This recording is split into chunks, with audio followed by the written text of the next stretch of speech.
શિક્ષકગણ તેમજ વિદ્યાર્થી ભાઈ બહેન, આપણે જોઈએ તો ગુજરાતીમાં ઘણા બધા સાહિત્યકારો છે. એમાંના એક સાહિત્યકાર એટલે કે જેમને રાષ્ટ્રીય શાયરનું બિરુદ મળેલું છે, જેઓ પોતે પહાડને બાળક તેઓ લખાવે છે, એવા ઝવેરચંદ મેઘાણી. તો આજે આપણે એમની વાત કરીશું. તો ઝવેરચંદ મેઘાણીનો જન્મ 28 ઓગસ્ટ 1896 માં ચામુંડાની ધરા એટલે કે ચોટીલા, સુરેન્દ્રનગરનું જે ચોટીલા છે ત્યાં એનો જન્મ. તેઓ જૈન વણિક હતા. પિતા કાળીદાસ, માતા ધોળીબાઈના મુખે જન્મેલ એકલું એક સંતાન એટલે ઝવેરચંદ મેઘાણી. તેઓ બગસરાના મૂળ વતની. પિતાનો વ્યવસાય એટલે કે પોલીસ ખાતામાં પિતાની નોકરી હતી, એટલે એમને અવારનવાર તકલીફો થતી રહી. એટલે ઝવેરચંદ મેઘાણી કુટુંબ સાથે તેઓ અવનવા ગામડામાં રહેતા, જેમ કે અમરેલી, પાડિયાદ, બગસરા, રાજકોટ આજુબાજુના પંથકમાં એમને બદલીઓ થતી રહેતી પિતાજીને. એટલે શિક્ષણ પણ એમને આજુબાજુના ગામડામાં મેળવેલું. એમાં અમરેલીની લાઠી, એમાં એ ભણતા ઝવેરચંદ મેઘાણી અને આપણા કવિ કલાપી એ પણ લાઠીના વતની. એટલે ભણતા ને ત્યારે કવિ કલાપીની તેઓ કવિતા બહુ ગાતા. એટલે એમના જે સહાધ્યાયી હોય ને એમના મિત્રો એ એમને વિલાપી કહેતા. એટલે એમને એક ઉપનામ વિલાપી પણ ધારણ કરેલું. પછી તો ધીમે ધીમે એમનું શિક્ષણ ચાલે છે અને શિક્ષણ પૂરું થઈ ગયા પછી તેઓ 1917માં કલકત્તા જાય છે.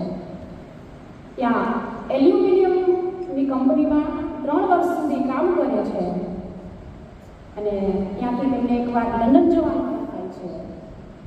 પછી જીવ સાહિત્યનો કહેવાય છે ને, એટલે કામમાં બહુ મન ન લાગે, એટલે પાછી વતનની વાટ પકડે છે અને એમનું મૂળ વતન બગસરા, અને બગસરા પાછા આવે છે.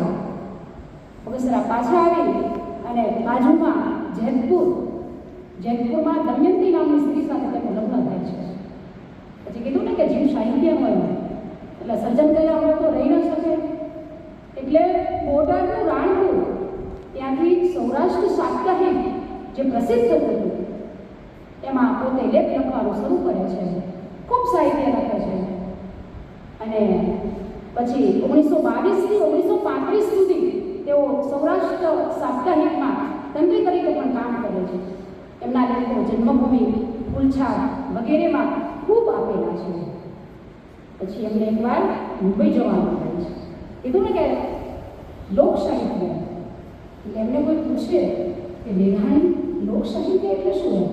ત્યારે બહુ સરસ જવાબ આપે કે અભણ બોલે ભણેલો સાંભળે આ લોક સાહિત્ય, ગામડું બોલે નગર સાંભળે એ લોક સાહિત્ય, અને ગામડાનો બોળ પણ બોલે અને બુદ્ધિ સાંભળે એ લોક સાહિત્ય.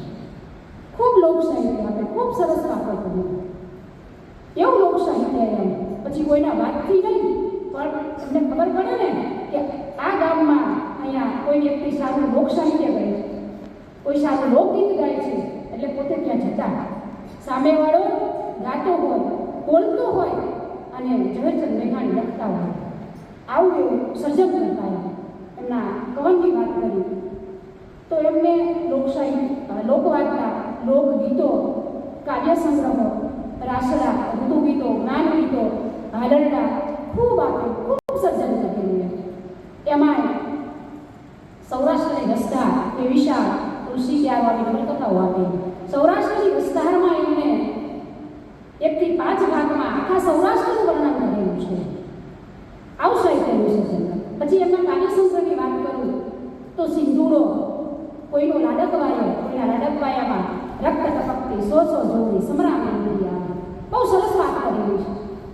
દેશ માટે કંઈક કરી છૂટવાની ભાવના એમના કાવ્યસંગ્રહમાં જોવા મળે છે. એમનો છેલ્લો કટોરો, છેલ્લી પ્રાર્થના, કિલોલ ખૂબ સર્જન કરે છે. એમાંનો સિંદૂરો, મારે તમને સિંદૂરાની વાત કરવી છે કે ઝવેરચંદ મેઘાણી સિંદૂરાની રચના કરે છે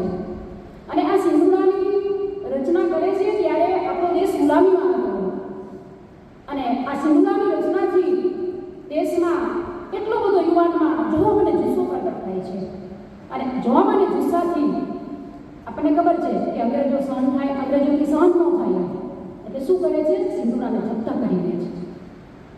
આપણે ધોરણ 6માં એક પાઠ આવે છે, રાષ્ટ્રીય શાયર ઝવેરચંદ મેઘાણી, અને પાઠની શરૂઆત જ સિંદૂરો જપ્ત થયો, સિંદૂરો જપ્ત થયો, આવી શરૂઆત થાય છે. આખા પંથકમાં બસ એક જ વાત, સિંદૂરો જપ્ત થયો, સિંદૂરો જપ્ત થયો.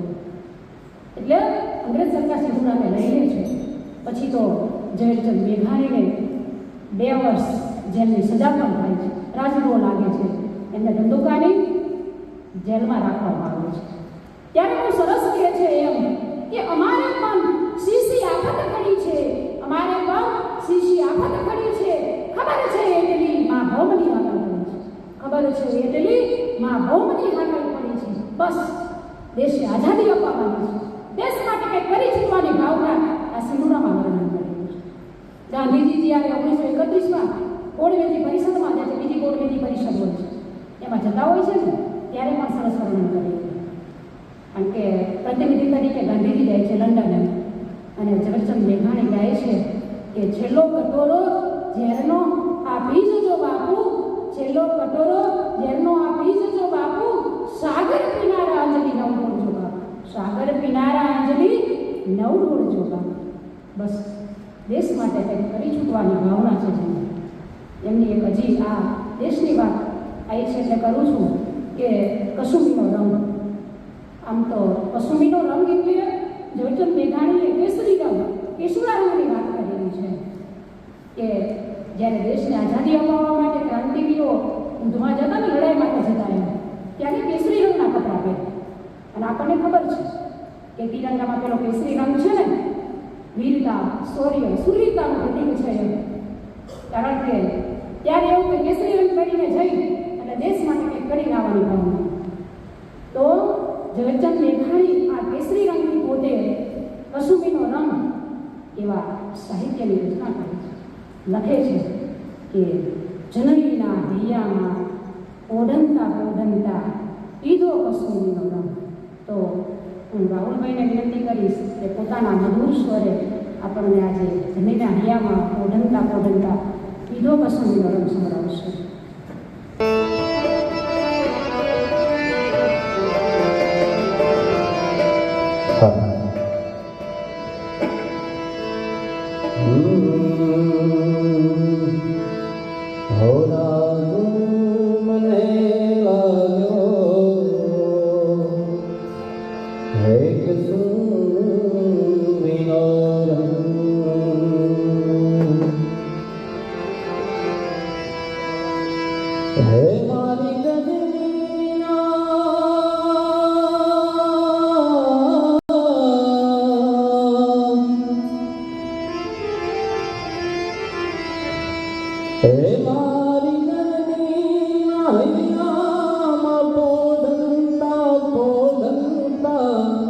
पीलो कसूबीनो रंग हो राज में तो पीलो कसूबीनो रंग एवा दौड़ा नाड़ केरी नाए नाराए पाम्यो कसूबीनो रंग हो राज मने लाग्यो हो राज मने लाग्यो हो राज मने लाग्यो कसूबीनो रंग हो राज मने लाग्यो कसूबीनो रंग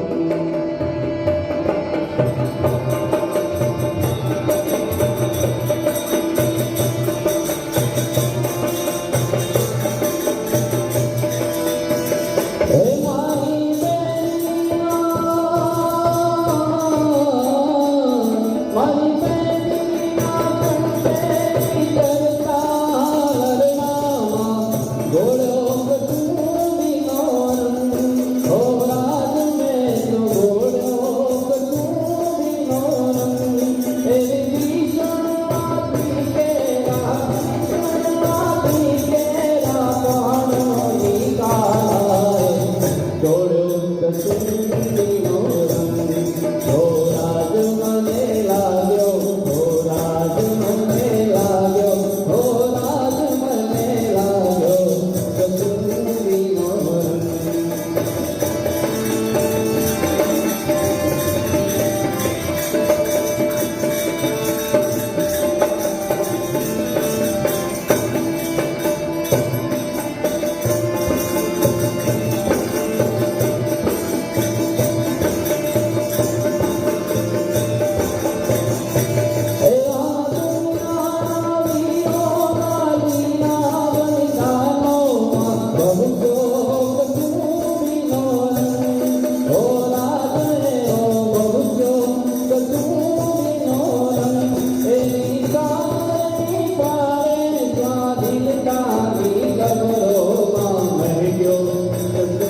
ખૂબ સરસ રાહુલભાઈ એમના સ્વરમાં આપણને સંભળાવ્યું.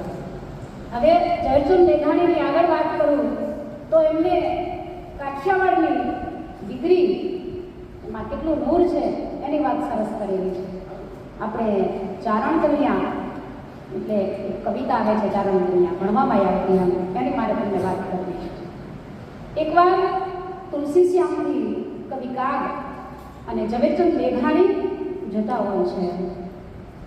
એમને સાંજ પડી ગઈ હોય છે ને તરસ પાણી પીવું હોય છે એટલે આગળ જાય છે ને એટલે ચારણનો નેળો આવે છે એટલે પાણીની શોધમાં હોય છે અને ચારણ હોય છે એટલે એ ઝવેરચંદ મેઘાણીને ઓળખી જાય છે અને કહે છે કે તમે ઝવેરચંદ મેઘાણી કહે ને તો કે હા હું જ ઝવેરચંદ મેઘાણી. પછી તો એ ચારણ એમના ઘેર મહેમાન ગતિએ લઈ જાય છે કવિ કાગ અને ઝવેરચંદ મેઘાણી.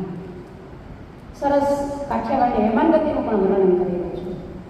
એમના ઘેર લઈ જાય છે અને ચારણને 14 વર્ષની હીરબાઈ નામની દીકરી હોય છે. એમના ઘેર પહોંચે છે અને ચારણ કહે છે કે હીરબાઈ જોતો કોણ આવ્યું છે. ત્યારે હીરબાઈ ઓહો મારા ઘેર મહેમાન આવ્યા, મારા ઘેર મહેમાન આવ્યા, આખા મોહલ્લામાં મારા ઘેર મહેમાન આવ્યા, મારા ઘેર મહેમાન આવ્યા, આટલો રાજી હોય. પછી તો ઝવેરચંદ મેઘાણી આ 14 વર્ષની હીરબાઈ છે એનું વર્ણન કરે છે. કેમ કે સાંજે જમાડતા હોય છે કારણ કે ચારણ એમને જમવા માટે પણ રોકે છે કારણ કે મહેમાન ગતિ આવ્યા છે એટલે કે જમીન જરૂર એટલે ઝવેરચંદ મેઘાણી હીરબાઈનું વર્ણન કરે છે કે જમવા બેસી છે ત્યારે ગાડાના પૈડા જેટલો રોટલો એમ એટલે મોટો રોટલો એમ માત્ર માખણ લસણની ચટણી અને બાજુમાં દૂધ એટલે કે દૂધનો વાટકો ભરેલો બહુ મૂકેલું છે એમની ભાષામાં એટલે કે દૂધનો વાટકો એમ હીરબાઈ પીરસતા હોય છે. ઝવેરચંદ મેઘાણી કવિ કાગ અને ચારણ જમતા હોય છે. એવામાં ગામમાંથી એક છોકરો આવે છે દોડતો હોય અને ઝાંપલી ખોલે છે. ઝાંપલીથી દરવાજાને એટલે ઝાંપલી ખોલે છે અને કે આપા ગજબ થઈ ગયો, ગજબ થઈ ગયો એટલે કે શું થયું છે. ત્યારે કે છે છોકરો એમ કે વાડામાંથી કે તમારી ગાયને વાછરડીને કે પેલો સિંહ ઉપાડી ગયો છે. હીરબાઈ પીરસતા હોય છે અને હવે કહે છે કે બાપુ તમે મહેમાનને જમાડી દેજો એમ. અને હીરબાઈ લાકડી લઈ અને વાળી જાય છે. સિંહને ભગાવી દે છે એટલે પેલા ઝવેરચંદ મેઘાણી ચારણને પ્રશ્ન કરે છે કે કેમ હીરબાઈ આમ ઝડપથી જતા રહ્યા. એટલે ચારણ શું કહે છે કે આ ગાયની વાસળી છે ને મારી હીરબાઈને બહુ વાલી હતી એમ એટલે કે જતા રહ્યા છે. પછી તો એ સિંહને ભગાવી દે છે લાકડી પડે પેલો સિંહ મારી તો નાખે છે વાછરડીને પણ આ હીરબાઈ 14 વર્ષની જે હીરબાઈ છે એ માંસ ખાવા નથી દેતી કારણ કે વાછરડીને બહુ વાલી હતી. એટલે પછી તો ઝવેરચંદ મેઘાણી કે મારી કે આ કાઠિયાવાડની દીકરી આટલું નૂર હોય આટલી હિંમત હોય તો મારાથી કેમ જમાય એમ. ભાણું બાજુ પર મૂકી અને પોતે પણ વાડે જાય છે. હાથમાં કલમ નથી, હાથમાં કાગળ નથી અને કાવ્યની રચના કરી દે છે કે ચારણ કન્યા 14 વર્ષની ચારણ કન્યા ચૂંદડી આવી ચારણ કરી સાવજ ગરજે વનરા વનરો રાજા ગરજે ગીરકાંઠાનો કેસરી ગરજે. કવિતા તો ખૂબ લાંબી છે પણ કીધું ને કે કલમ નથી, કાગળ નથી અને સરસ મજાની આ ચારણ કન્યાની રચના કરી દે છે. આવી જ એના સાહિત્યના સર્જનમાં એક મારે દરિયાના ગીતની વાત કરવી છે જે સત્ય ઘટના છે. ભાવનગર આખો જિલ્લો અને ત્યાંનો મહુવા તાલુકો અને બાજુમાં કઠપર ગામ. એ કઠપર ગામમાં એક ખારવાના ડોશીમાં પોતે સરસ મજાના દરિયાના ગીતો ગાય. એટલે ઝવેરચંદ મેઘાણીને ખબર પડે છે કે અહીંયા કઠપર એક ચારણના ડોશીમાં છે ને એ સરસ કે દરિયાના ગીતો ગાય છે. ઝવેરચંદ મેઘાણીને ખબર પડે એટલે તરત ત્યાં જાય એટલે ગામડે જાય છે અને પાદરમાં જઈને પૂછે કે તમારા ગામમાં એક ડોશી માટે દરિયાના ગીતો ગાય છે ને. તો કે હા ગાય છે. તો કે મને તેમનું ઘર બતાવશો. તો કે એ ઘરે નહીં હોય અત્યારે એ તો કે કામે ગયા છે. ડોશીમાં રાજાની હવેલી બંધાતી હતી ત્યાં કડિયા કામે છે એટલે કે મને કંઈ કામે ગયા છે ત્યાં લઈ જશો. તો પેલો ભાઈ છે ને તેમને લઈ જાય છે ઝવેરચંદ મેઘાણી અને ડોશીમાં માથે તગારું ઉપાડી અને દાદરો ચડતા ઉતરતા હોય છે કારણ કે કડિયા કામ હોય એટલે આપણને ખબર છે કે પેલું જે ધૂળિયું કે ને એ તગારાનું વર્ણન કરેલું છે.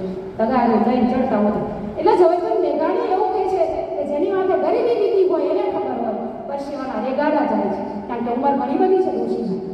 એટલે ઝવેરચંદ મેઘાણી એમને મળે છે અને કે માજી તમે કે દરિયાના ગીતો ગાઓ છો? તો કે હા હું દરિયાના ગીતો ગાઉં છું. તો કે તમે ગાશો? તો કે ગાઈશીશ. માજી દરિયાના ગીતો ગાતા જાય, ઝવેરચંદ મેઘાણી લખતા જાય. એમાં ગાતા ગાતા માજી રડવા લાગે કે આંખમાંથી આવું ન જતા રહે છે. એટલે સહજ છે, ઝવેરચંદ મેઘાણી પૂછે કે માજી કેમ રડો છો? તો કે રડતી નથી, પણ મને મારા દીકરાની યાદ આવી ગઈ એટલે મારા આંખમાંથી આવું ન જતા રહ્યા. એટલે પછી વાત કરે છે કે વર્ષો પહેલા મારો દીકરો જ્યારે દરિયો ખેડવા જાય છે, તુફાન આવે છે અને મારો દીકરો જતો રહ્યો હોય છે, હજુ પાછો નથી આવ્યો. એટલે મને એની યાદમાં કે મારી આંખમાંથી આવું ન જતા રહે છે. આ વાત છે. પોતે પછી ક્યારેય ઝવેરચંદ મેઘાણી દરિયાના ગીતોની રચના નથી કરતા, કલમ બંધ થઈ જાય છે. એટલે એમના સાહિત્યના વર્ણનમાં બીજી ઘણી બધી વાત કરેલી છે, પણ દરિયાના ગીતો સૌથી ઓછા છે. એટલે પોતે એવી જગ્યાએ જઈ અને સાહિત્ય લીધેલું છે. ગામડે ગામડે ફરીને, સૌરાષ્ટ્રમાં ફરીને, ગુજરાતના ગામડા કરીને સાહિત્યની રચના કરેલી છે. એમના સાહિત્યની રચના બદલ એમને 1928માં રણજીતરામ સુવર્ણચંદ્રક પણ મળ્યો છે. પછી રવિશંકર મહારાજનું જીવન આધારિત માણસે અને વિવાહ એ પુસ્તકને મહિરાબાની નસીબ મળ્યું છે, કારણ કે રચના કેવી કરેલી એટલે એમને બિરદાવવામાં આવે છે. તો સંતે વધારે વાત નથી કરવી, પણ એમના મૃત્યુની વાત કરું તો 9 માર્ચ 1947 એમનું નિવાસ સ્થાન બોટાદ, જ્યાં 50 વર્ષની વયે એમના હૃદયરોગના હુમલાથી નિધન થાય છે. કદાચ જીવ્યા હોય તો આથી વધારે સાહિત્યનું સર્જન કર્યું હોય. એમના નિધન એટલે કે એમના મૃત્યુથી કવિ કાગ એક સરસ દુહો ગાય છે કે દુહા છંદને સોરઠા સોરઠની રસધાર, દુહા છંદને સોરઠા સોરઠી સરવાણી, રોઈ રાતા આહુડે એક જાતા મેઘાણી, રોઈ રાતા આહુડે એક જાતા મેઘાણી. એટલે કે આખું સૌરાષ્ટ્ર, આખું કાઠિયાવાડ આ ઝવેરચંદ મેઘાણીનું નિધન, મૃત્યુ થઈ છે એટલે રડે છે. એમને અંજલિ આપતા કવિ કાગ કહે છે અને એમ કહે છે કે આ ઝવેરચંદ મેઘાણીનો ખાલીપો વર્તાઈ આવે છે. અંતે મારે એક દુહો કહી અને મારી વાતને પૂરી કરી છે. સોરઠ ઘણી રસધારમાં જે રંગ છે વરદોતણો,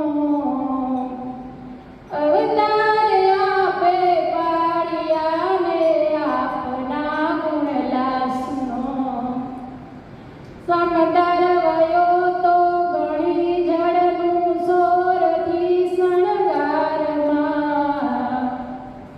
સો સલામું સામટી મેઘાણીના ગુલજારમાં. આવા મહાન સાહિત્યવીરને બસ 100 સલામ છે. આપણે આજે એમને યાદ કરી અને મારી વાણીને વિરામ આપું છું. જય હિન્દ, જય ભારત.